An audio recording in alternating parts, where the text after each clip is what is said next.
Y si el análisis no es el sistema, y por lo tanto es erróneo, ¿cómo van a mirar este temor?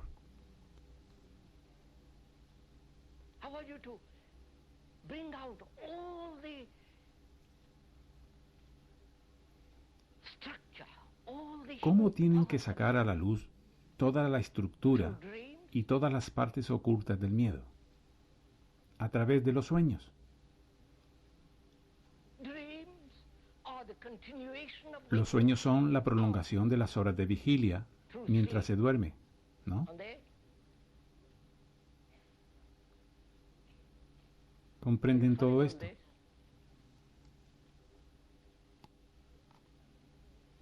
No sé si han observado que en los sueños hay siempre acción. Se hace o sucede algo, lo cual es lo mismo que en las horas en las que se está despierto. Es una continuación de las mismas.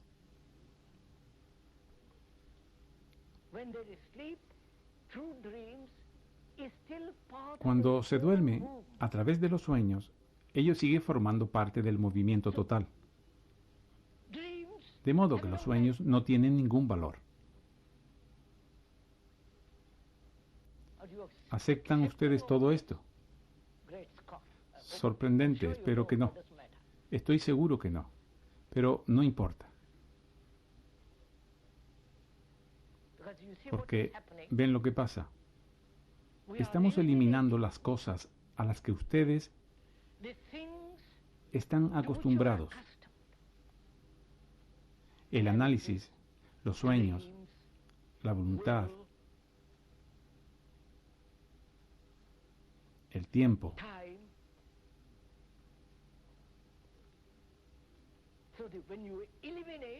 De modo que cuando usted las elimina, la mente se vuelve extraordinariamente sensible.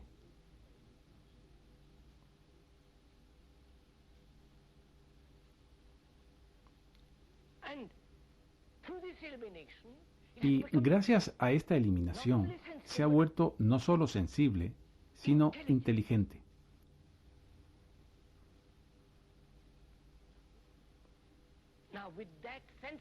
Ahora bien, con esta sensibilidad e inteligencia vamos a observar el temor. ¿De acuerdo? Vamos a hacerlo juntos.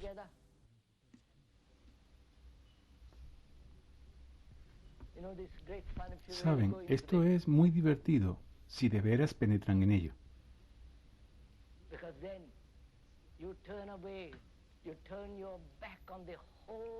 Porque entonces ustedes se alejan, le dan la espalda a toda la estructura social en la que el tiempo, el análisis y la voluntad están operando.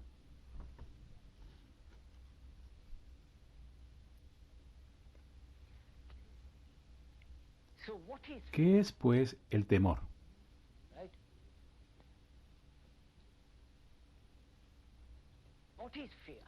¿Qué es el temor y cómo aparece?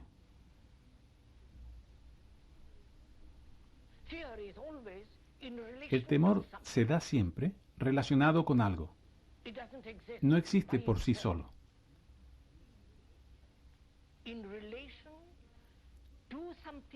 Una relación de algo fijo con otra cosa, que también es fija. ¿Correcto?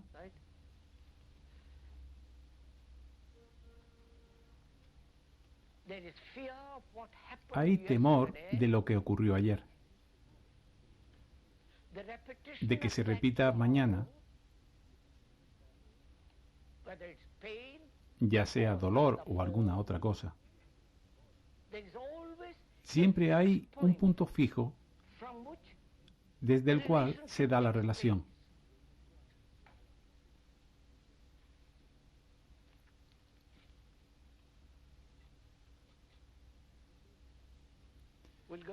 Profundizaremos en eso enseguida. Así que, como decíamos, el temor solo existe en relación con alguna otra cosa. De otro modo, no hay temor.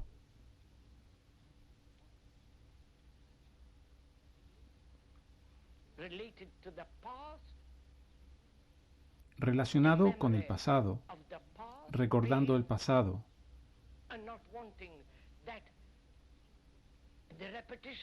y no queriendo que se repita ese dolor mañana u hoy.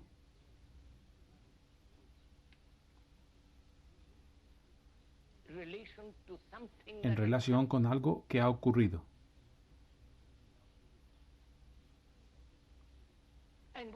¿Y qué es el temor? Usted ha tenido dolor ayer. Eso es obvio, lo ha tenido. O hay alguna esperanza para el mañana, que puede que no se cumpla.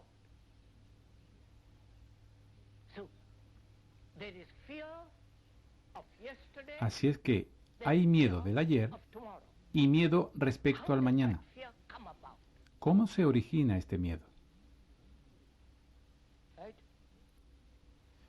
Ustedes se hacen esta pregunta, no yo. De manera que ustedes están trabajando duro.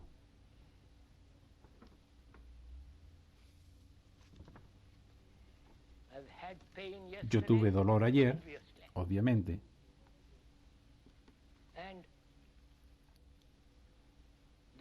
Y queda el recuerdo de él.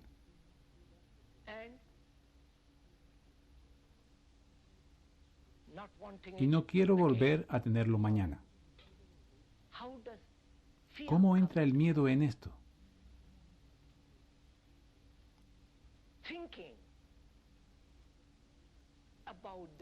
El pensar en el dolor que tuve ayer, el pensar, la memoria del dolor de ayer, proyecta el miedo del mañana, de volver a sentir dolor mañana. De modo que el pensamiento origina el temor, ¿verdad? ¿Lo entienden?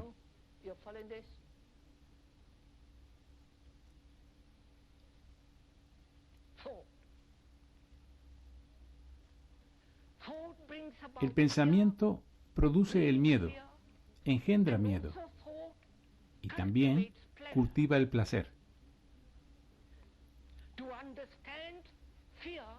Para comprender el temor, tienen también que comprender el placer, porque están interrelacionados.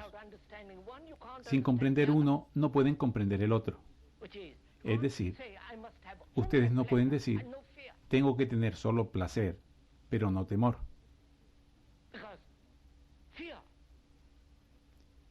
Porque el temor es la otra cara de la moneda que se llama placer. ¿De acuerdo? Nos estamos comprendiendo mutuamente. Así es que hubo placer ayer, sexual o diferentes clases de placer. Usted piensa en él. La imagen. Rumia el placer. Lo cual es pensar acerca de él. Y puede que no lo tenga mañana.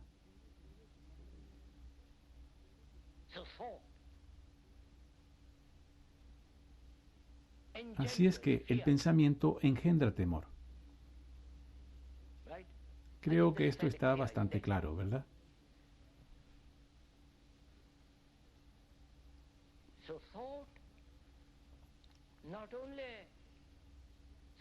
De modo que el pensamiento no solamente sustenta el placer, sino que también nutre el temor.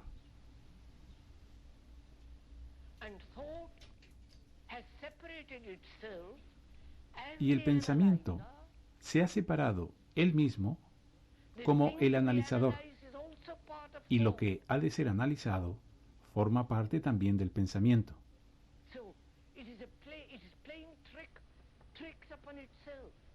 De esta manera, él se engaña a sí mismo.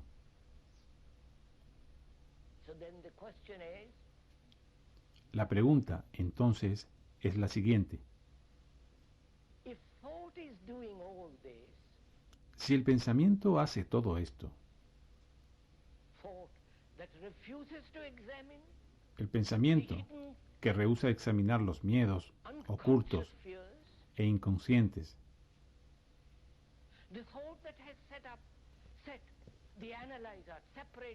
El pensamiento que ha colocado el analizador separado de lo que tiene que ser analizado.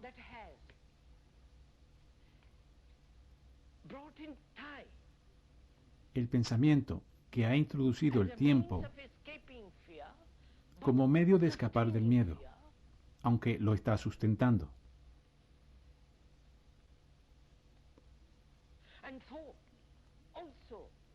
Y el pensamiento que también alimenta el placer,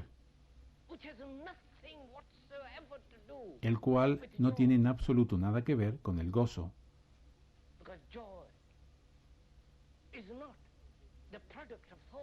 porque el gozo no es producto del pensamiento.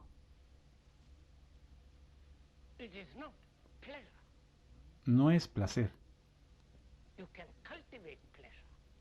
Usted puede cultivar el placer. Puede pensar en él interminablemente y disfrutar mucho con eso. Pero no puede hacer lo mismo con el gozo. Desde el momento en que lo hace, él se ha ido. Se ha convertido en algo de lo que obtiene placer y en algo, por tanto, que usted tiene miedo de perder.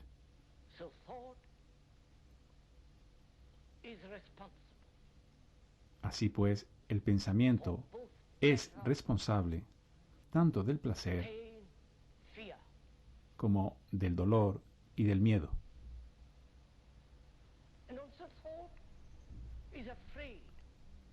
Y también el pensamiento tiene miedo del estar completamente solo. El pensamiento lo ha condenado de antemano.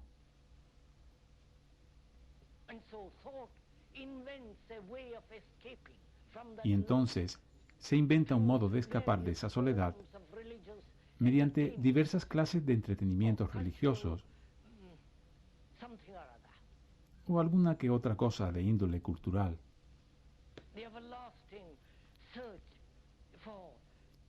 La sempiterna búsqueda de dependencias más profundas y amplias. El pensamiento es, pues, el responsable. Entonces, ¿qué puede uno hacer? ¿Qué puede uno hacer cuando se da cuenta que el pensamiento,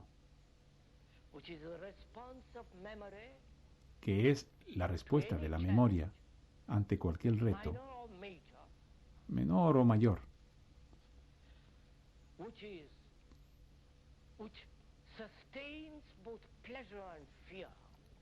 que sustenta tanto el placer como el temor?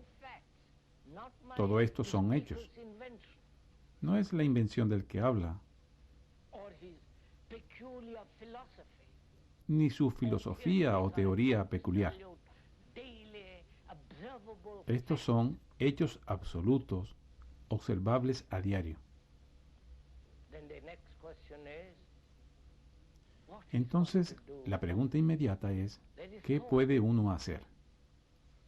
Hay pensamiento. No puedo matarlo, ni destruirlo. Ni pueden decir, voy a olvidarlo. Ni pueden oponerle resistencia. Si lo hacen, eso es otra forma de pensamiento.